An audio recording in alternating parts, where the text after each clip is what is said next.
Hi guys, what's going on today? I am coming to you with the basic yellow objectives, and what this is a part of a series I'm doing where I'm covering all of the objectives for Star Wars Armada, but today I'm just talking about the yellow objectives that come in the core set. I'm doing all of the colors that come in the core set first, and I will eventually be doing the other objectives like we see in the Corellian conflict. But today we're talking about the basic yellows. I also want to point out that I do have another round of the giveaway going on right now, so if you are a subscriber and you're automatically entered to win, all you need to do is just be a subscriber and leave a comment on one of my videos, and you are entered to win. So I'd say $20 gift card to Miniature Market, so, you know, an expansion of your choice, right? Pretty good stuff. And then you don't have to do anything else. Pretty easy. So make sure you're subscribed. Click the little bell for alerts that you don't miss when I give it do a announcement for the winners, and this way you can also stay up to speed on all the latest good stuff. You know, as it comes out, I'll be bringing it to you. So let's talk about Contested Outpost. Contested Outpost is one of these what I call a come at me bro type of objective that allows the second player to place the station somewhere on the map, and they kind of get to dictate where the battle's going to take place. Now, the station in this case is not going to heal ships or squadrons. It's not going to obstruct attacks either, so it does allow for a little bit more open fire. It's generally going to be a little closer to the second player's side, and it kind of works well for those lists that have a lot of command value and can kind of go slow. So when do you want to choose this one, right? If you've got high command values and you're going slow, so like victories, maybe you're running victory Star Destroyers. This is a nice yellow objective to have in that case, because now all of a sudden your slow speed is negated by the fact that you can say the battle's going to happen closer to you. Now you don't have to worry about, oh, I can't go speed 3. But you don't have to chase anybody down. But you're picking where the battle is going to be. It's also nice for ships that can go faster that maybe don't necessarily want to if you're trying to fly a formation. So one example of this might be like those Akbar conga lines that have like maybe an MC-80 or some assault frigate Mark IIs. You know, you want to keep those close together. If you've got a home 1 in there, they already can only go speed 2 unless they have engine techs. So, you know, slower formation type things that have high command value are very, very good for a list like this. And you can also do it with ISDs as well. ISDs will work. You can do it with Arquitens fleets as well, although they only have command value of 2, so Arquitens aren't necessarily the best for this, but they can still work. And they certainly do have a lot of firepower, so if somebody is trying to come in, you know, an opponent trying to take the station away from you has to get like really close to the station because they got to be like at range 1. So somebody's going to be trying to come in, and if you have your defensive formation, you're going to be able to point it at the way that they're coming in and open fire on them as they approach. So it does give you a lot of control over where and when the battle's going to take place as second player. Now, as first player, when would you want to choose something like this? Well, it's a tough one here because one of the things that you would need as first player is you'd need some confidence in your ability to get in there and win that first fight, even when it's on the opponent's terms. So if you've got some powerhouse ships that are tough enough to take, an opening salvo, no pun intended because that's a different objective, but open up to take that alpha strike and then go in there and still come out on top, then maybe you could take this one. Or if you've got flanking ships, because a lot of times when a defensive, a second player will set their ships up defensively to control the outpost and say, all right, it's going to happen here. But if you're confident on your ability to maneuver outside of their ranks and still get in pretty fast, then it might be a good idea. I've seen, maybe CR90s can kind of work their way past and kind of thread the eye of the needle and get kind of behind and stay out of the firing arcs. Or maybe you're running some Liberty MC-80s with engine techs and Maydeen, and then you can really swerve your way in there, come in pretty fast, and still have the heavy shields up front that if you do get shot, it's not that big of a deal. If you're confident you're going to be able to table your opponent, this particular objective doesn't really reward the second player that many points. So it's like it could be one of those situations where this one isn't going to hurt me that bad, so I'll go with this one. So that's when I would choose it if I was first player, especially if all the other ones were worse. Let's jump on to the next one. We've got Fire Lanes. Fire Lanes is probably my favorite yellow objective, at least situationally, because I like to, if you know me, if you've been watching my videos for a while, one of my favorite types of lists to fly is a lot of Arquitens in a kind of staggered conga line. So I do like those lists that are the objectives that allow me to dictate where the battle's going to take place, because that just feeds into, a conga line or a broadside type of build, because I line up all my ships on the side of the board, and they're all pointing this way where my thumbs are going. And so if I know you have to come in from that way, then I just keep them pointed at you. And if I make little course adjustments, I do it to where they're still generally pointed at you. And Fire Lanes works perfect for something like that. So Fire Lanes is going to let you place 3 tokens. Then the first player is going to be able to modify them to move them a little bit, within a distance 1 or 2. But the 1 to 2 restriction isn't enough. That there's basically the tokens are still going to be closer to you as second player, but not completely all the way on your side. And one of the things that makes this one different than it used to be when it first launched is that we have strategic now. So strategic is actually a really an interesting keyword that showed up on squadrons, because it changed a lot of these objectives. So if you've got strategic, this one now becomes even better. So basically, what fleets would you want to choose? Definitely I would say Architons are great for this, or any ship that has a lot of dice in a single arc is nice, especially if it's red dice. A lot of red dice are going to be great. So Victory Star Destroyers are good. ISDs are good. Architons are good. Assault Frigate Mark IIs are good. MC-80s are good. All those have a lot of red dice, and they have, big arcs. And that's what you want. You want to be able to get these in arcs. Now, you can set your tokens up all over the place and spread them out if you want, but I think the strength of this objective is when you put them all very, very close together. And then even if your opponent moves them all and tries to spread them out, you still have an area not much larger than the station that is going to be where the battle is going to take place. And it allows you a very much more relaxed setup, because the battle is going to be here, so you just have to cover these objective tokens and also keep your dice pointed to them. Now, and also it's important to know that modifications that increase your battery armament will also help here. Akbar, for example, won't, because that's not affecting your battery armament. That's just affecting your dice pool. But things that affect your battery armament are going to help you have more dice on this as well. So spinal armament, enhanced armament, etc. Those are nice. But now, when would you not want to choose this one?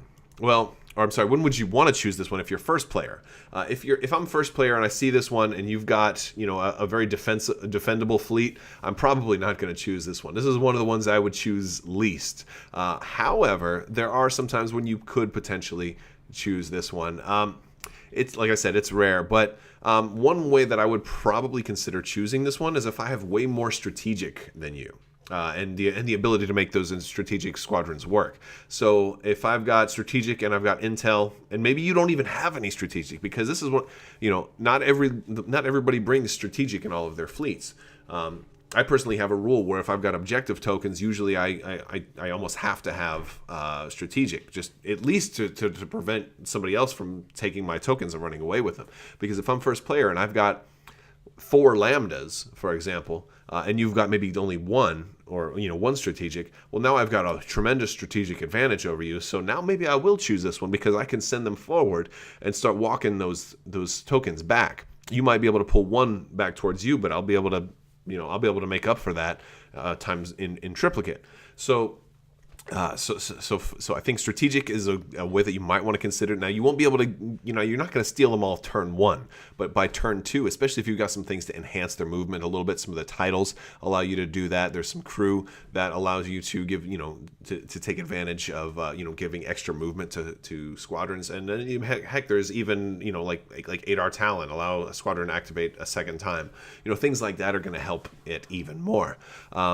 But also if I've just if I have to look into the fleets, if I think, as first player I'm gonna have way more red dice, way more ability to go in there than you have, and maybe I just have a really good fleet that's fast enough to kind of move in and stop you from racking up the points, because this one is giving you 15 points per token. There's 3 of those. So with a little quick math, you can potentially get 270 points if you control all 3 of these the whole game.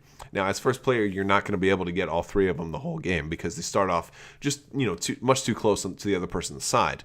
So you really are going to have to. It puts you a lot of pressure on the first player to get in there as quick as possible and start taking those tokens. Because as second player, you can afford to lose a whole ship, or sometimes even 2. And still win the game. because of the tokens. So this one puts a lot of pressure on first player. All right, next one, we're going to talk about Fleet Ambush. So, all right, so a lot of people have asked me in the past, like whenever I play somebody and Fleet Ambush comes out, a lot of, especially newer players, get confused as to where exactly the ambush zone is because they say beyond distance 5, right? Well, beyond distance 5 of the setup area. So, in short, I'm just going to simplify this for you. It's 2 full range rulers from the side. So it's actually distance 10 from the side, from the long edges, and then distance 5 from each player edges. So you have this rectangle in the middle of the board that's 2 full range rulers on each side from the side, 1 full range ruler on the sides where the players stand. So it ends up being a fairly small little area, and you can also put obstacles and stuff in there to limit their deployment even more. So when do you want to put this in your build? All right. So one of the reasons that I would think about putting this in my build is if I've got a lot of squadrons that I'm running relay, that I might want to have, my squadrons go right after you right away. Well, actually, the other way around. I'm sorry. That's more of a first player thing. So relay is good with this because if I'm second player, it's the first player is going to be ambushed. So if I want to be shooting on first turn, this is one of those objectives that is you're very, very likely to see combat first turn, whereas most games is usually turn 2 or turn 3 before the first shots end up getting fired. But you're starting closer together here. Maybe I got a couple of Star Destroyers or a lot of red dice that I want to be able to start throwing on you right away as a possibility. Also another reason that I would select this as in hopes for this to be my card as second player is maybe I've got an odd number of squadrons or not many squadrons, and I really don't want to be penalized too much for the deployment disadvantage that I would have. Therefore. Then it helps in that case, right? So, and what I mean by that is like I've run builds where I've got like 6 ships, but like only 2 squadrons, and so I'm thinking, 6 ships is gonna be great, except you get killed on deployment because your opponent who's got like 12 TIE fighters, and then maybe 5 ships or 4 ships now still has a big deployment advantage on you because they can just drop 2 squadrons, and really delay having to place their ships. So one of the things that's nice about this is all the squadrons have to get deployed last. So that's one nice thing about this one. It's there are some blue objectives out there that let you do all your stuff first. Well, this one's kind of like a hybrid of there because it's like it at least eliminates the penalty of not having a whole lot of squadrons. So also if you're going completely squadronless, that's a possibility. But now I'm going to jump to if you're first player, because if you're squadronless too, this can be a double-edged sword. And what I mean by that is if you're first player, you might want to choose this if you have a ton of squadrons. And let me go back to my earlier thing. Now, if you're using relay. So the thing is, as first player, you're going to have to do your odd-numbered ships inside the deployment zone. So first player, first ship up here, second ship back down here. Next ship up here. Oh, I've only got 3 ships, right? Or something like that. Now I've got 1 ship all the way in the back and 2 up front. That's if you're running 3. If you're running 4, then it's 2 and 2. But if you have an odd number of ships, this one hurts because then you have most of your ships in the front.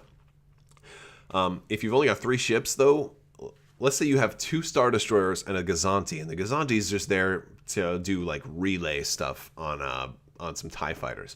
Well, that's perfect. You want the Gazanti in safety anyway, right? So you keep him all the way back there. Or maybe as a rebel player, you've got a Yavaris, and that's it's important that he activate and get those double taps in, and you've got a bunch of B-wings. Well, now you can put 1 ship farther forward, maybe an assault frigate or something like that with Gallen Haven, right? And then you deploy all the B-wings all the way. So basically, now your squadrons are going to start attacking their ships turn 1. And because don't forget, squadrons deploy last, so you're going to know where all their ships are, and then all your ships in the back can still hit those squadrons if you've got relay. So if you're a really, really heavy squadron and you like the idea of having some of your ships very far back and being completely safe, then you might actually go with this one because you could take advantage of the ambush zone. Or another thing, if you're not really going all that squadron heavy, and maybe if you've got very maneuverable ships, you can deploy them almost backwards or sideways in the ambush zone and have them turn around and then kind of rejoin the formation. So there are I've run Architon's conga lines before where I was able to minimize the damage from the ambush and kind of have them like over like this, and then they kind of evened out like by turn 2, and they kind of reformed up into the line that they wanted to be in. It's possible to do that, but I think one of the best reasons to choose this if you're player 1 is if you've got a major squadron advantage on your opponent and you're looking to start doing squadron attacks on turn 1. That could be a really, really fun and nasty and very nasty one. So that is Fleet Ambush. Let's jump ahead to Hyperspace Assault. Hyperspace Assault is really fun, as a matter of fact, because it's very thematic, and it represents a small or medium ship plus a couple of squadrons jumping in from hyperspace. And so you're going to have some tokens out there. And now I know I said earlier that, and I've said this before, it's a rule of mine, that I like to always have strategic if I'm running an objective that has tokens. Well, this is one possible exception to it. Strategic still works great with this, but because this allows you to move some tokens on your own, you don't really have to have it. You don't have to have strategic. It's just, it helps. And also it helps in case somebody else has strategic and they're trying to screw you over on it. But it's very easy, to do this one without strategic. Also because you have time. Once you deploy your stuff and all the tokens are gone. So you definitely have some options when it comes to this and not do it. You don't have to have strategic. But you're gonna place 3 tokens. You get to move them around, and then at the start of one of the rounds, after the first round, you can just say, all right, boom, they're warping in right here. Now you have to keep in mind too that you're gonna be second player. So even if you try to put like maybe a Victory Star Destroyer with the black dice right at range 1 of their flagship, well, they're going to be first player. They're going to be able to move it anyway, right? Unless you're running some kind of setup where you've got like interdictors and tractor beams and you're going to try to slow them down so they can't get out of range, which is a possibility, but it's more of a gimmick than something to really rely on. Then you have to plan for the idea that they're going to be able to move one of those ships out of the way. So ideally, when you're jumping somebody in, you want to jump them in a way that they have multiple shots, because one of their shots is probably not going to be there by the time they get to activate. Although you can also use it to play mind games with your opponent. But you do want to make sure that you eventually jump them in, because if they kill all your other ships, then you're hurting. So when do you want to take this one? So I talked about strategic a little bit. If you have some strategic, and it's always nice to have a little strategic in your build, this will help you get even more control and precision out of where you're going to place it. So that one is fun. Also, one thing I like about this, obviously, you're gonna do this if you have some good squadrons and some and you're hoping to kind of get behind somebody or take advantage of them. Victories are really nice with this one because they're so slow. You can potentially say, oh, instead of starting here and then creeping forward, I'm going to have them actually start out in the middle of the board. Well, they won't start out there. They'll warp in maybe as early as turn 2. So that much is fun. So you can kind of make up for the speed deficit in that case. Another time that I sometimes like to do this is if I've got an odd number of squadrons, because of the fact that you can set 3 aside. If it's messing with your I guess your penalty of setting squadrons aside kind of hurts because you suffer for deployment disadvantage that way.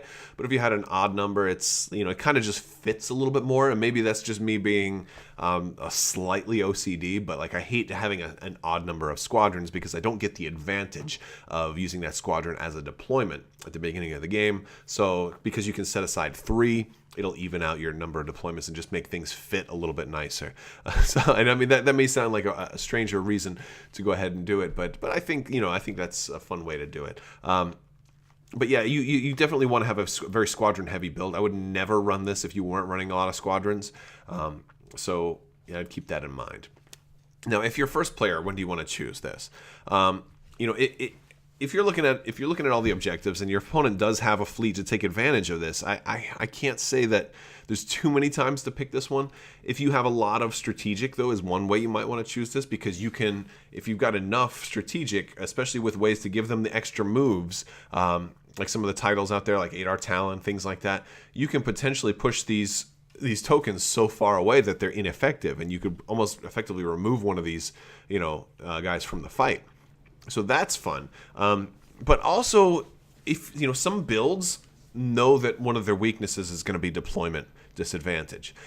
So as first player, second player almost gets a little bit of a penalty with this because one of their ships and 3 of their squadrons are not in the game at the beginning of the game. So they're losing on at like possibly up to 3 deployments. Them losing the ship, 2 squadrons, and then another squadron. So as a first player, if that much is, that difference is going to really matter for your build, like especially if you're only running like 2 or 3 ships, then maybe that's something you consider doing, because it'll even up the deployment, because some games are won or lost at deployment, at setup. So this is one thing that can help you a little bit as first player. All right, so I think that's all of the objectives. So we're going to talk some more about blue objective next time, so make sure you guys are subscribed if you don't want to miss out on those. I also wrote an article about this on Crabbok.com, so if you wanted to see it, the printed version of it, I was going to say written version, but the textual, there we go, the textual version, I've got that up there as well. So make sure you check out Crabbok.com. Check out the forums over there too, because we got the painting contest for the Legion core set right now, which would make a great Christmas present or holiday present for whatever, if you don't celebrate Christmas. And that's about it, guys. If you like this video, give it a thumbs up. Let me know in the comments below what you think. And thank you guys so much for watching. Have a great day.